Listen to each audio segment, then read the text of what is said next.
사랑하는 형제자매 여러분, 오늘은 창조시기 11번째 주일입니다. 그리스도인 가족은 누구나 자연과 함께 우리 공동의 집인 지구를 보호하기 위한 기도와 행동을 전 세계적으로 기념하기 위해 서로 연합해야 합니다. 이 시기는 우리가 하나님을 창조주로서 찬양하고 창조된 모든 피조 세계를 사랑하고 또한 돌보도록 우리를 협력자로 부르시는 창조주 하나님 아버지의 거룩한 부르심에 화답하는 행위입니다.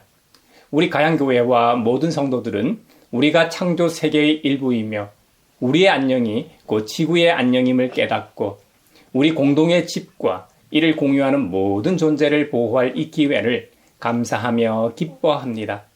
우리는 이번 창조 시즌에 창조 세계와 더불어 희망과 행동으로 함께 기도하며 함께 기념하고 함께 지지하고 기대하며 예배의 자리로 다 같이 나아갑시다. 권능과 위대하심으로 태초에 하늘과 땅과 온 우주 만물을 말씀으로 창조하신 하나님께서 지금 우리를 부르셨습니다. 기후위기에 직면한 지금 기후 정의와 생태 정의의 사도로 부르시고 모든 만물을 은혜로 맞아주시며 지으신 모든 피조물에게 긍휼을 베푸시는 주님 앞에 이제 우리의 마음과 뜻을 다하여 영과 진리로 주님을 찬양하며 예배합시다. 아멘. 사도신경으로 우리의 신앙을 고백합시다. 나는 전능하신 아버지 하나님 천지의 창조주를 믿습니다. 나는 그의 유일하신 아들 우리 주 예수 그리스도를 믿습니다. 그는 성령으로 잉태되어 동정녀 마리아에게서 나시고 본디오 빌라도에게 고난을 받아 십자가에 못 박혀 죽으시고 장사된 지 사흘 만에 죽은 자 가운데서 다시 살아나셨으며 하늘에 오르시어 전능하신 아버지 하나님 우편에 앉아 계시다가 거기로부터 살아있는 자와 죽은 자를 심판하러 오십니다. 나는 성령을 믿으며 거룩한 공교회와 성도의 교제와 죄를 용서받는 것과 몸의 부활과 영생을 믿습니다. 아멘. 이 천지가 마음을 들어 복 주시는 주여와 전능 성부 성자 성령 찬송하고 찬송하세.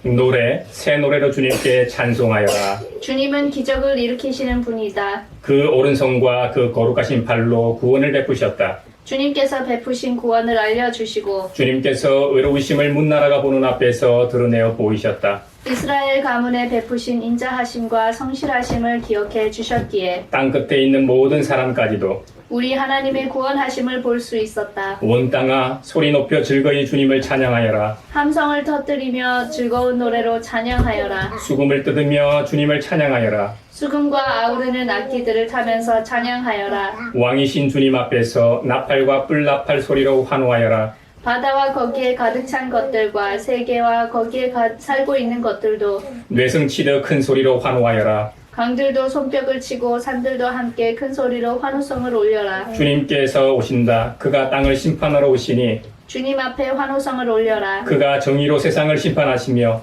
뭇 백성을 공정하게 다스리실 것이다. 아멘. 하늘과 바다의 왕 죄와 어둠에 빠져 주를 찾는 백성들 구하시네. 밤의 별 만드신 주 어둠 몰아내니 누가 주의 밝은 빛 전해줄까. 주여 나를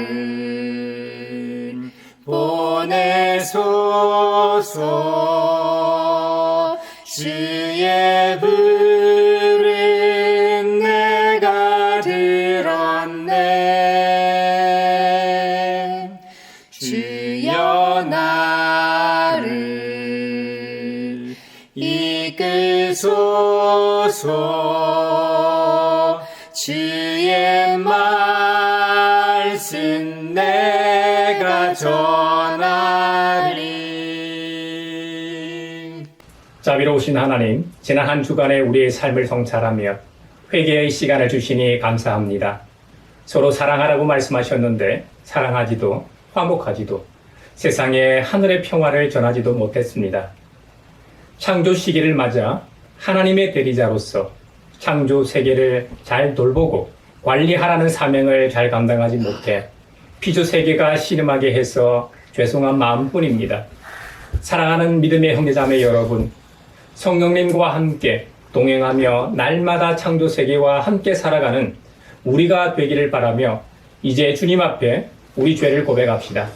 용서하시는 하나님이시며 은혜로우시며 긍휼히 여기시며 더디 노하시며 인자가 풍부하신 하나님, 우리 죄를 용서하시고 모든 불의에서 우리를 깨끗하게 해주시옵소서. 내 마음속을 비추시는 주님, 어둠에서 나를 지켜주소서. 내 마음속을 비추시는 주님, 당신 사랑 안에 쉬리라. 내 마음속을 비추시는 주님, 어둠에서 나를 지켜주소서. 내 마음속을 비추시는 주님, 당신 사랑 안에 쉬리라.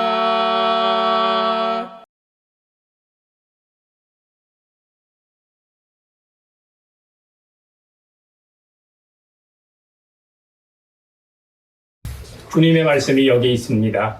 우리 중 누가 정죄의 자리에 설 수 있습니까? 오직 우리를 위해 죽으시고 다시 살아나신 그리스도 우리 주님뿐이십니다. 그 주님께서 나도 너를 정죄하지 아니하노니 가서 다시는 죄를 범하지 말라고 말씀하셨습니다. 그 주님께서 우리의 죄를 용서하셨음을 주님의 이름으로 선언합니다. 아멘. 하늘과 바다의 왕, 죄와 어둠에 빠져 주를 찾는 백성들 구하시네. 밤의 별 만드신 주, 어둠 몰아내니 누가 주의 발. 오늘 우리에게 주신 첫 번째 말씀은 이사야 65장 17절에서 25절입니다. 하나님의 말씀을 경청하십시오. 보아라, 내가 새 하늘과 새 땅을 창조할 것이니 이전 것들은 기억되거나 마음에 떠오르거나 하지 않을 것이다. 그러니 너희는 내가 창조하는 것을 기리기리 기뻐하고 즐거워하여라. 보아라, 내가 예루살렘을 기쁨이 가득 찬 도성으로 창조하고 그 주민을 행복을 누리는 백성으로 창조하겠다. 예루살렘은 나의 기쁨이 되고 거기에 사는 백성은 나의 즐거움이 될 것이니 그 안에서 다시는 울음소리와 울부짖는 소리가 들리지 않을 것이다. 거기에는 몇 날 살지 못하고 죽는 아이가 없을 것이며 수명을 다 채우지 못하는 노인도 없을 것이다. 100살에 죽는 사람을 젊은이라고 할 것이며 100살을 채우지 못하는 사람을 저주받은 자로 여길 것이다. 집을 지은 사람들이 자기가 지은 집에 들어가 살 것이며 포도나무를 심은 사람들이 자기가 기른 나무의 열매를 먹을 것이다. 자기가 지은 집에 다른 사람이 들어가 살지 않을 것이며 자기가 심은 것을 다른 사람이 먹지 않을 것이다.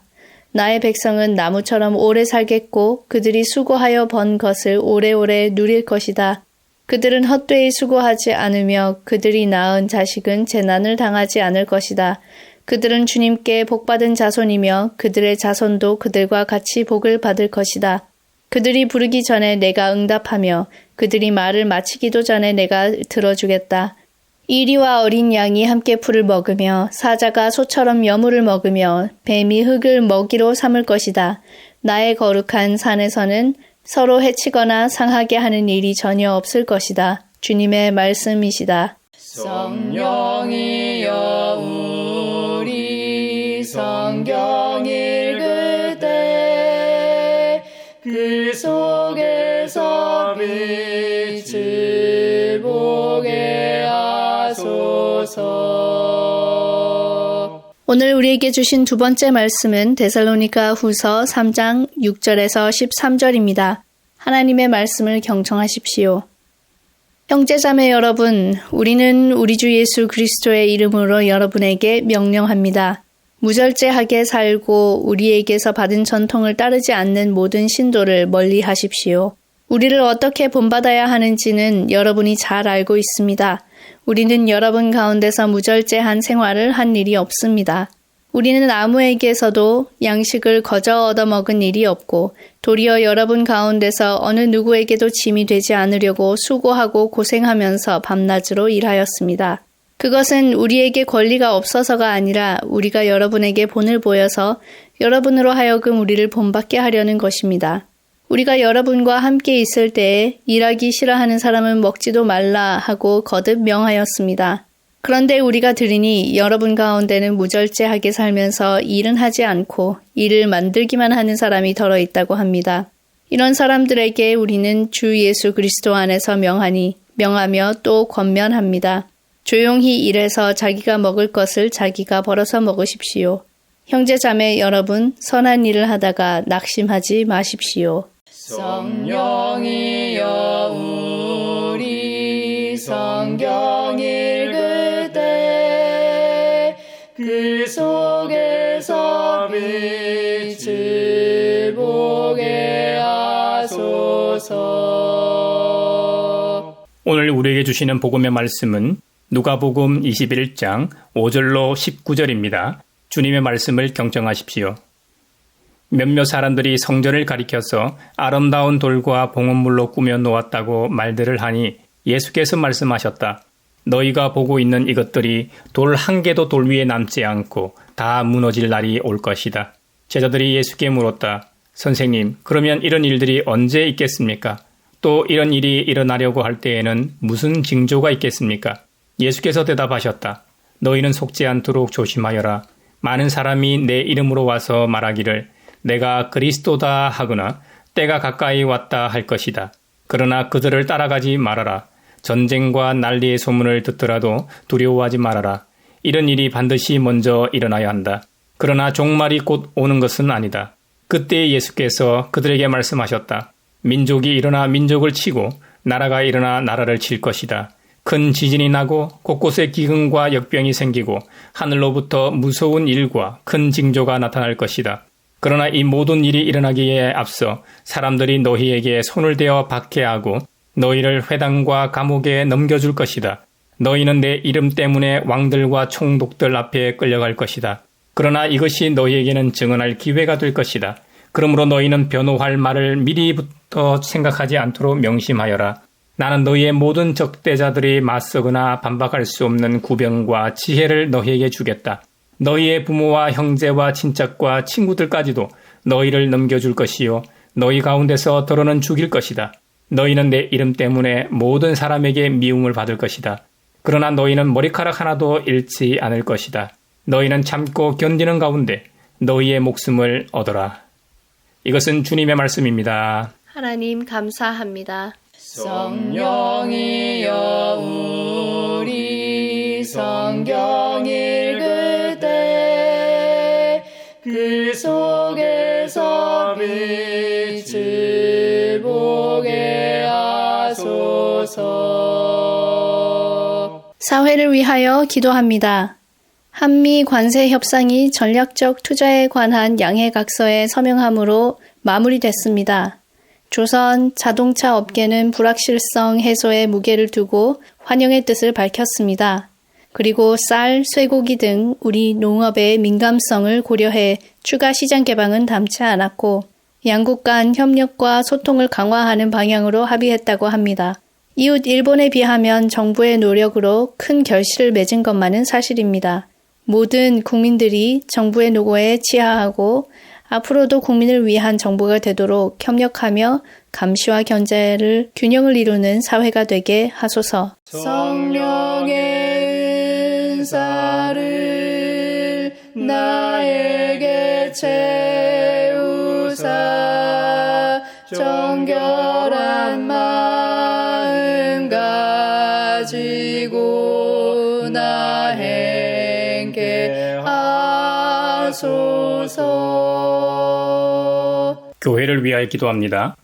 한국기독교장로회 총회가 일부 종교단체가 정치권과 조직적으로 결탁해 민주주의 근간을 흔들고 있는 것에 대해 우려를 표명하고 이를 민주사회를 위협하는 심각한 폐해로 규정하는 성명서를 발표했습니다. 윤석열 쿠데타와 결탁된 이단의 정교 유착은 민주주의 위기뿐만 아니라 한국교회 전체도 심각한 도전에 직면하게 합니다. 이는 단순히 특정 종교단체의 일탈이 아니라 우리 사회가 오랫동안 방치해온 구조적 문제이며 한국교회도 그 책임으로부터 자유롭지 않은 문제입니다. 앞으로 한국교회는 정치권 또는 종교단체의 지지에 기대어 정치적 이익을 취하지 않게 하시고 그러므로 정의와 평화, 생명과 공동체를 추구하는 신학적 전통을 더욱 확고히 하고 권력과의 유착을 거부하고 약자의 편에 서는 한국교회가 되게 하소서. 성령의 은사를 나에게 채우사 정결한 마음 가지고 나 행케 하소서. 세계를 위하여 기도합니다. 남아공 요하네스버그에서 아프리카 대륙에서 최초로 열리는 G20 정상회의에 미국, 중국, 러시아 정상이 모두 불참한다고 합니다. 1999년 G20 창설 이후 이 세 나라 정상이 모두 불참하는 것은 이번이 처음입니다.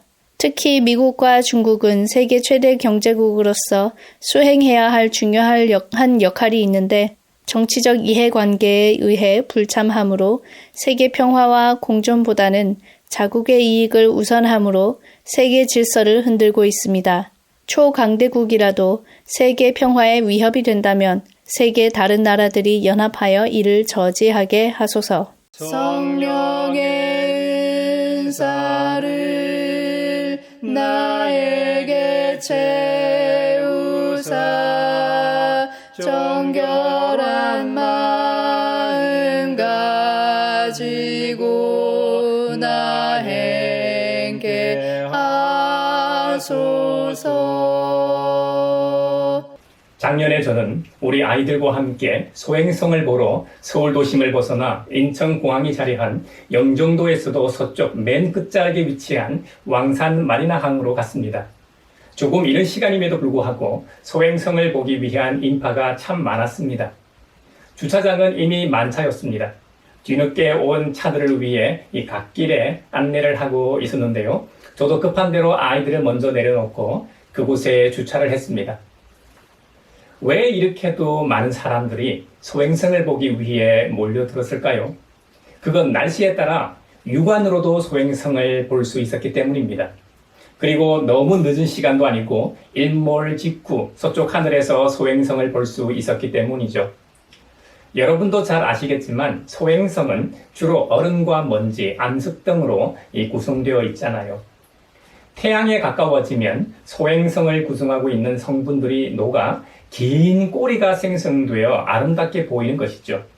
이런 소행성은 사실 셀 수도 없을 만큼 우주 공간에는 많습니다.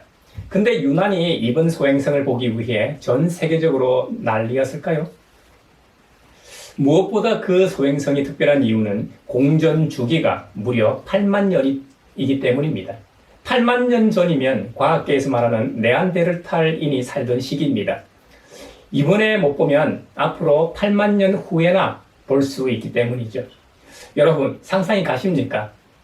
100년, 200년도 아니고 1000년, 2000년도 아닙니다. 인간의 시간으로는 엄청난 긴 시간입니다. 지금 기후위기로 인해 인류가 멸망할 수도 있다는 얘기가 나오는 마당에 우리들의 2667대 손들은 8만 년 후에 그 소행성을 볼 수 있을까요? 그 소행성의 이름은 쩌찐산 아틀라스입니다. 그 소행성의 이름이 쩌찐산 아틀라스라고 붙여진 이유는 2023년 1월에 중국 쩌찐산 천문대에서 처음 발견했고 남아프리카 공화국의 아틀라스 프로그램에서 다시 확인되었기 때문에 쩌찐산 아틀라스라는 이름으로 불리게 된 것입니다. 2024년 10월 12일에 지구에서 가장 가깝게 통과했기 때문에 그날 아이들을 데리고 갔던 겁니다. 무엇보다 우리 아이들에게 창조주 하나님께서 만드신 우주가 얼마나 신비롭고 아름다운지 보여주고 싶었습니다. 저는 종종 아이들을 데리고 천문대나 과학관에 가곤 합니다. 그곳에 가면 과학자들이 발견한 하나님의 증거들이 무수히 많기 때문이죠. 우주를 보여준다는 것은 곧 하나님을 보여주는 것이기 때문입니다. 우주는 인간의 영역이 닿지 않는 곳입니다. 미지의 세계죠. 그간 인간의 노력으로 달까지 유인 우주선을 보내 달에 발자국을 남기기도 했습니다. 태양계의 주인인 태양을 탐사하기 위해 파커 탐사선을 보내기도 했고 태양계의 여러 행성을 탐사하기 위해 또 다른 탐사선을 보내기도 했습니다. 심지어 여러분도 잘 아실 텐데요. 1977년에는 보이저 1, 2호를 발사해 태양계를 벗어나 성간 공간을 탐사하고 있죠. 지금으로부터 2년 후에는 보이저 1호가 1광1 정도 되는 거리에 도달하게 된다고 합니다. 태양의 빛이 1초에 약 30만 킬로미터 정도 가니까 하루를 초로 계산하면 86,400초가 되잖아요. 그러니까 우리가 주로 사용하는 킬로미터로 환산하면 태양의 하루 가는 거리는 약 259억 킬로미터가 됩니다. 그런데 여러분, 지구에서 가장 가까운 거리에 있는 별이 사광년 거리에 있습니다. 몇 년 전에 넷플릭스에서 삼체라는 판타지 드라마가 인기를 끌었었죠. 삼체라는 것은 세 개의 태양을 의미합니다. 세 개의 태양. 실제로 이 넷플릭스 드라마 삼체에 나오는 별은 세 개의 별로 이루어져 있는데요. 센타우루스 자리 알파, 베타, 프록시마를 말합니다. 빛의 속도로 가도 4년 넘게 걸리고 태양계를 벗어난 보이저 1호는 약 7만 년 정도 걸리는 거리입니다. 그 말은 인간은 죽었다 깨어나도 절대로 못 가는 거리에 있다는 의미입니다. 앞서 저는 소행성 이야기로 오늘 메시지를 시작했습니다. 혹시 소행성 이름이 기억나시나요? 쩌찐산 아틀라스, 네, 맞습니다. 그 소행성이 8만 년에 한 번씩 이 지구를 찾아온다고 했는데요. 지구와 가깝기 때문에 육안으로 볼 수 있다고 했죠. 그런데 그 거리가 7천만 킬로미터입니다. 태양계 전체를 고려하면 꽤나 가까운 거리가 맞죠. 하지만 이 지구의 지름이 약 12,700km이고 둘레가 약 4만 km입니다. 그렇게 보면 정말 먼 거리에서 지구를 지나가는 거죠.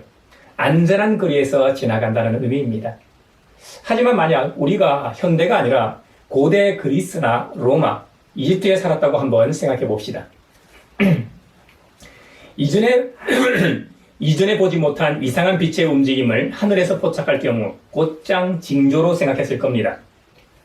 고대 사회에서는 마치 별이 떨어지는 것처럼 보였을 겁니다. 현대에는 망원경과 잘 훈련된 과학자들 덕분에 관측 내용을 잘 설명해 주지만 말입니다. 고대 사회에서는 아마도 극적인 사건이 곧 벌어질 것으로 생각하고 믿었을 겁니다. 간혹 운석이나 아주 작은 소행성이 지구에 떨어지긴 해도 큰 규모의 소행성이 지구와 충돌하는 경우는 거의 없습니다. 지구 역사에 있어 몇 차례 큰 충돌이 있긴 했죠. 마지막 이 소행성 충돌이 지금으로부터 약 6,500만 년 전 멕시코 유카탄 반도에 발생한 충돌입니다. 백악기 말에 충돌한 그 사건으로 인해 지구의 대멸종이 초래됐죠. 그때 우리 아들이 좋아하는 공룡을 비롯하여 수많은 생물들이 멸종했습니다. 천문학 등 과학 지식이 보편화되어 있는 오늘날에는 소행성과 같은 하늘의 이 현상을 종말론적인 현상으로 보지 않고 자연현상으로 받아들입니다. 하지만 예수님 시대 사람들이라면 말이 달라집니다. 밤하늘에서 벌어지는 뜻밖의 극적인 현상에는 거대한 물체가 지상에 떨어지는 정도의 물리적 재난 이상의 의미가 있다고 생각했습니다. 그 안에는 신앙이 있었습니다. 사람들은 그런 현상에 주목할 수밖에 없었죠. 그런 현상이 왕과 황제의 임박한 등장과 몰락을 예고한다고 믿었기 때문입니다. 예수님이 말씀하고 계신 두려운 사건들이 언제 일어날지 어떻게 알 수 있느냐고 제자들이 질문했습니다. 그때 그들이 염두에 둔 것도 아마 이런 종류의 일들이었을 겁니다. 그들이 알기를 원하시는 예수님은 그래서 이 하늘의 징조를 그 예로 드셨던 겁니다. 예수님은 성전 파괴 사건에 앞서 거짓 메시아, 거짓 그리스도라고 주장하는 이들의 출현이 반드시 있다고 하셨습니다. 또 세계 정세의 불안, 지구상의 재해들, 천상의 놀라운 이 현상들이 있게 될 것임을 말씀하십니다. 이것은 종말론적으로 세계 끝날에 있을 일을 예언하시는 말씀이 아닙니다. 성전 파괴에 대한 징조들이라고 보는 게 신학계의 정설입니다. 하지만 진짜로 앞으로 어떠한 일이 일어날 것이다 라는 것이 예수님의 참 말씀이 아닙니다. 실제로 예수님이 사랑하시는 제자들에게 알려주고자 하셨던 내용은 말이죠. 위험한 시련기를 거치면서 인내해야 하는 기다림의 시기가 있을 것이라는 점이었습니다. 그렇다면 제자들이 기다려야 할 큰 사건은 무엇이었을까요? 누가복음은 다른 복음서에 비해서 그 대답에 우리를 초대하고 또한 주님의 메시지에 대해 더 많이 준비시킵니다. 예수님은 성전에서 당시 상황에서는 놀랍고 파격적인 모습을 보여주셨습니다. 바로 성전에서 보여주신 모습들인데요. 가장 대표적인 사건이 바로 성전 청결 사건이죠. 당시로서는 상상할 수도 없는 일이었습니다. 그 누가 당시 기득권층들과 맞설 수 있었겠습니까? 당시는 종교가 곧 정치였습니다. 잘못 맞섰다가는 정치적으로 종교적으로 재단되어 형장의 이슬로 사라지는 것은 비일비재했습니다. 군부 독재 시절 우리는 비슷한 장면을 역사로 가지고 있지 않습니까? 불과 수십 년 전에도 그랬는데 2000년 전 고대 사회라면 어떻겠습니까? 당시 성전은 온갖 솜씨와 애정으로 꾸미고 장식되어 있었을 겁니다. 성전은 다윗부터 예수님 때까지 1000년 동안 3번이나 파괴되고 복구되기를 반복했습니다. 최초의 성전인 솔로몬 성전, 솔로몬의 아버지인 다윗이 다 준비해 놓은 건축 자재로 만들었으니 실제로는 다윗이 만들었다고 해도 과언이 아닐 겁니다. 그래도 시공과 완공을 솔로몬 왕이 했으니 솔로몬 성전이라고 부릅니다. 솔로몬 성전은 아주 장대한 건물이었는데요. BC 586년 바빌로니아 제국에 의해 파괴되었죠. 이후 70년 포로기 이후 귀환한 디아스포라 유대인들이 다시 성전 재건을 했었죠. 예수님 시대의 성전은 헤롯 대왕이 건축한 성전이었습니다. 세 번째 성전이었죠. 헤롯 대왕은 유명한 건축물 애호가로 불렸습니다. 성전산 주변의 깊이가 거의 457m, 폭 366m나 되는 거대하고 예술적인 건물 단지가 조성된 것은 헤롯 대왕 덕분입니다. 그는 유대인들로부터 더러운 손으로 성전을 건축했다는 말을 듣지 않으려고 당시 제사장들을 재건 공사를 담당할 건축가로 임명하기도 했습니다.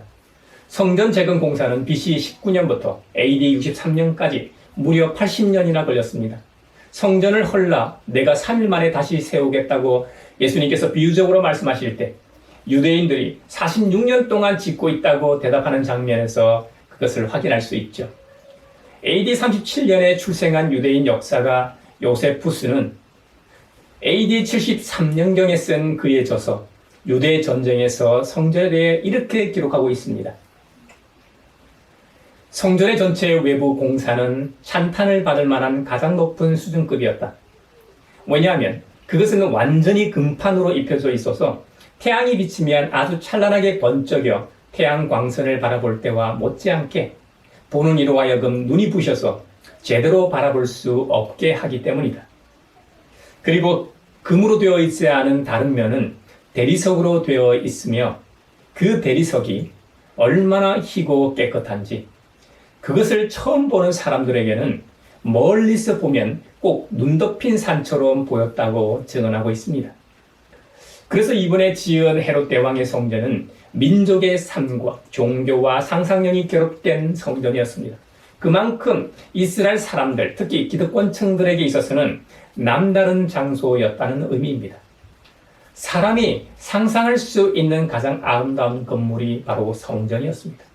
하지만 성전은 예수님이 공생의 전체를 통해 그토록 공격적으로 비판하고 반대하셨던 이스라엘의 직무유기를 상징하는 곳이 되었습니다. 만약 예수님이 옳다면 지금의 성전은 잘못된 것입니다. 하나님이 예수님을 인정하신다면 그 말은 성전 파괴가 옳다는 의미입니다. 이것은 마치 미국의 심장부인 백악관과 워싱턴 기념관이 파괴되는 것입니다. 러시아의 크렘린궁이나 자금성이 파괴되는 것과 같은 것입니다. 이것은 전쟁을 선포하는 것이나 다름없습니다. 경건한 유대인으로서는 상상조차 할 수 없는 일이었던 것이죠. 성전은 하나님과 선민 이스라엘이 맺은 수천 년간의 관계를 상징하는 거룩하고 유일한 단 하나의 상징이기 때문이죠. 앞서도 분명히 밝혔습니다만 이 구절에서 중요한 것은 예수님께서 말씀하신 재난의 징조가 아닙니다. 장차 그런 일들이 있더라도 나의 제자들인 너희는 끝까지 참고 견뎌야 한다는 것이 주님의 말씀의 요지입니다. 3년 공생의 동안은 예수님이 함께 하셨습니다. 함께 하신다는 것은 문제가 생길 때마다 예수님께서 바로바로 해결해 주셨다는 의미입니다. 직접요. 사복음서를 통해 우리는 실제로 그런 모습을 많이 보게 됩니다. 믿음 없는 베드로가 겁없이 물에 뛰어들었다가 빠졌을 때 말이죠. 살려주신 분도 예수님이셨습니다. 예수님의 제자로서 귀신 하나도 쫓아내지 못하자 사람들로부터 비난을 받았을 때도 그들을 변호하고 문제를 해결해 주신 분은 누구였습니까? 그때도 주님이셨습니다. 그들이 배고플 때조차도 먹여주신 분이 바로 주님이셨습니다. 하지만 이제는 주님이 더는 제자들과 함께 있지 않을 것을 암시하시는 때문입니다. 그럼에도 불구하고 12 사도는 주님의 제자로서 구별되어야 한다는 것이죠. 다른 사람들이 와서 예수님 혹은 그분의 대변인이나 되는 것처럼 행세하더라도 속지 말라는 겁니다. 오늘날에도 자신이 예수님이라고 주장하는 이들이 얼마나 많습니까? 심지어 자신이 재림 예수라고까지 주장하는 이들도 있죠. 또 어떤 이들은 가짜 그리스도에 대한 이야기에 이 살을 붙여 전하기도 합니다. 그러다 보면 작은 소란이 부풀려지고 나중에는 감당하기 어려운 일로 그게 정말 부풀려져서 성장해 있기도 합니다. 마치 로마 황제가 어쩌다가 재채기 한번 한 걸로 죽을 병에 걸렸다고 소문이 나기도 하는 것처럼 말입니다. 여러분, 데살로니가 교회를 보면 당시 일부 성도들이 재림이 임박했으니 일할 필요가 없다고 생각하고 게으름을 피웠던 역사가 있습니다. 이 본문은 단순히 근면성실을 요구하는 것이 아닙니다.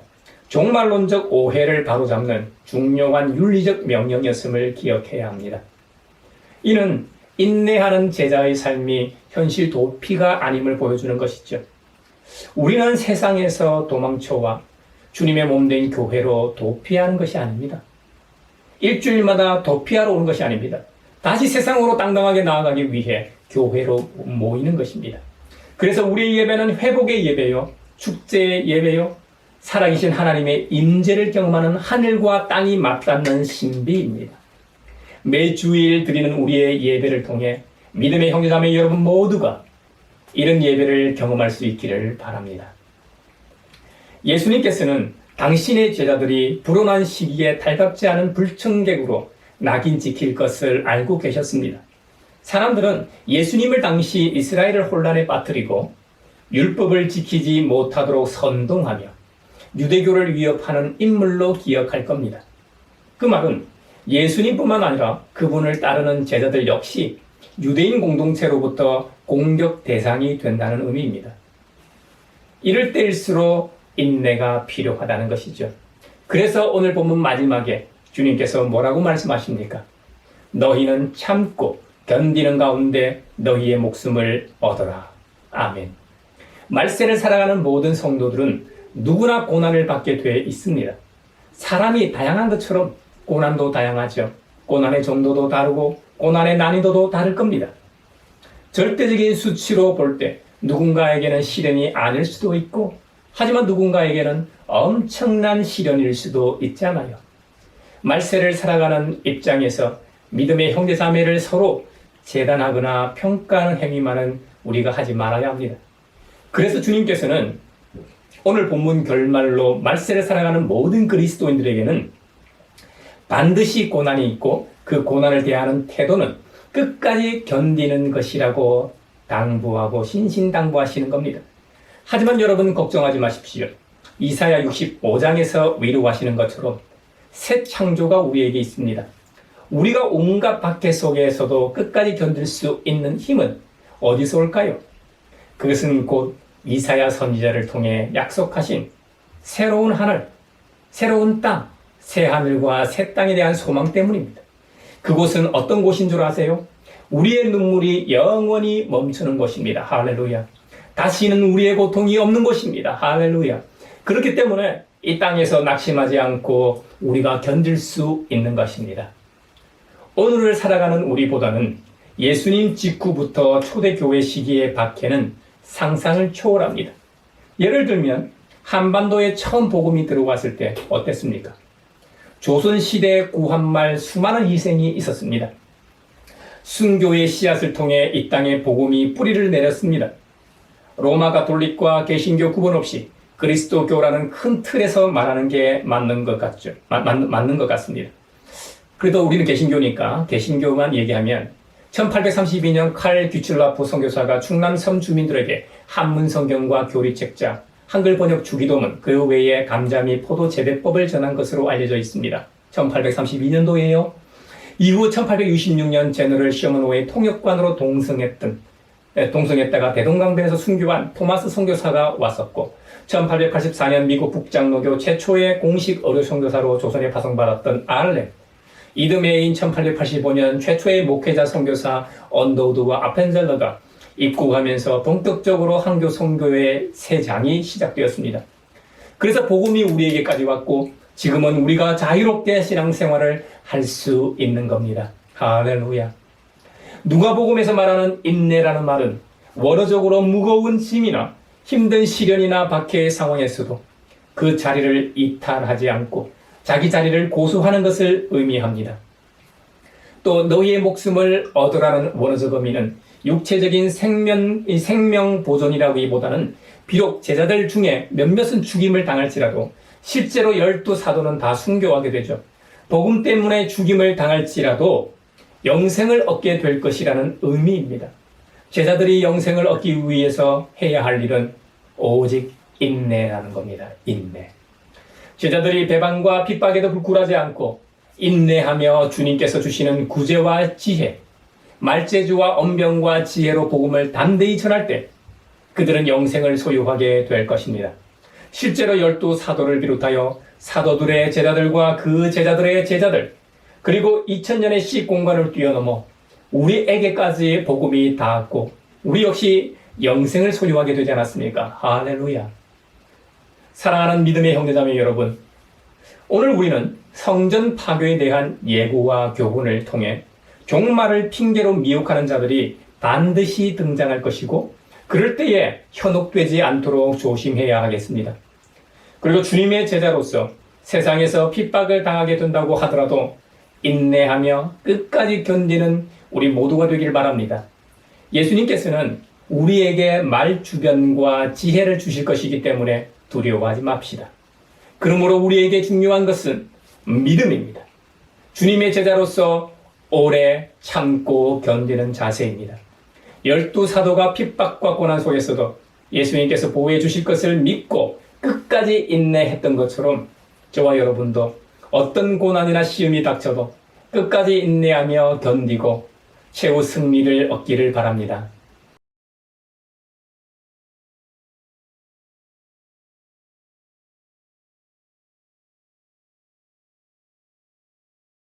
내게 있는 모든 것을 주를 위해 드리네. 주의 성령 충만하게 내게 내려주소서. 주께 드리네. 주께 드리네. 사랑하는 구주와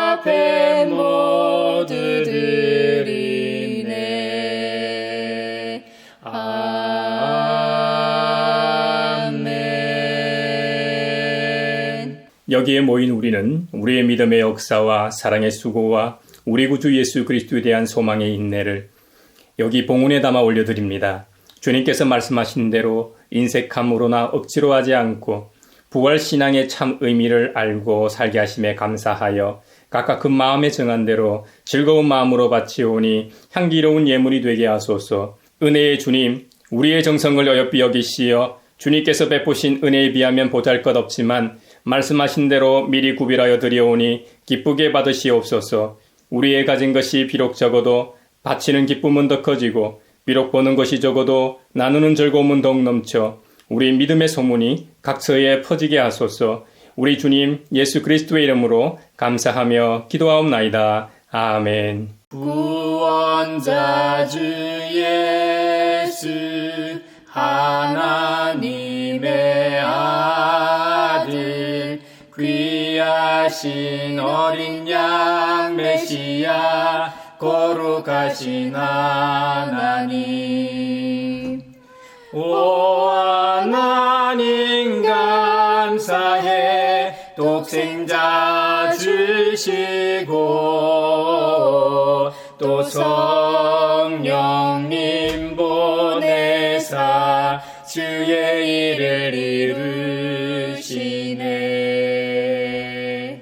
서로 평화 인사를 나누겠습니다. 주님의 평화를 빕니다. 주님 평화를 빈다. 얘들아, 주님의 평화를 빈다. 주님의 평화가 여러분과 함께 하시기를 바랍니다. 이제 축도하겠습니다. 우리를 하나님 나라의 백성으로 부르신 하나님께서 여러분에게 복의 복을 내려주셔서 언제 어디서나 여러분을 지키시기를 원하며 주님께서 그분의 인자한 얼굴을 여러분과 여러분의 자녀와 그 가정에 비추사 필요에 따라 물질과 건강과 은혜 베푸시기를 원하며 주님의 몸된 하나의 거룩하고 보편적인 사도적인 모든 교회와 함께 하시길 원하며 지금 이 시간에도 하나님 나라와 예수 그리스도 복음 전파를 위해 애쓰며 수고하고 있는 모든 선교사들과 함께 하시길 원하며 오늘 말씀처럼 예수님의 직계 제자인 사도들을 비롯하여 모든 그리스도인들은 세상에서 박해와 시련을 겪게 돼 있고 그때마다 인내하며 믿음으로 참고 견뎌야 함을 알고 세상으로 나아가는 사람들 위에 평강 주시기를 성부와 성자와 성령의 이름으로 축원하옵나이다. 아멘.